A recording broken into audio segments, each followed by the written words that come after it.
Hello friend, তোমরা কি ঠাকুর দেখা শুরু করে দিয়েছো? আমি তো শুরু করে দিয়েছি, কিন্তু না, ঠাকুর দেখবো বলে আজকের বেরোয়নি। আজকের বেরিয়েছিলাম তোজোকে নিয়ে ডাক্তার দেখাতে। ডাক্তার দেখিয়ে হাতে একটু সময় ছিল, বাপন বলল চ ঠাকুরটা দেখে আসি, প্যান্ডেলটা ওপেনিং করেছে। তো বাইকটা রেখে তা আমরা ঢুকে গেলাম প্যান্ডেলের মধ্যে।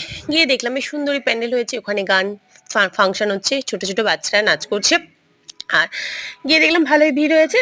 তো আমরা যেই লাইনে যাব, মানে ঢুকবো প্যান্ডেল ভেতর, অমনি একটা দড়ি ফেলে দিল। ব্যাস আমরা দাঁড়িয়ে গেলাম। তারপর কিছুক্ষণ দাঁড়িয়ে গান টান শুনলাম, শোনার পরে দড়িটা তুলে দিল।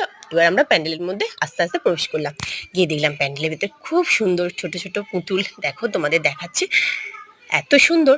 কিন্তু আমি ক্যামেরাতে ভালো করে কতটা দেখাতে পারছি জানি না, কিন্তু ভেতরটা খুব সুন্দর হয়েছে। গিয়ে বেশ মনটা ভরে গেল।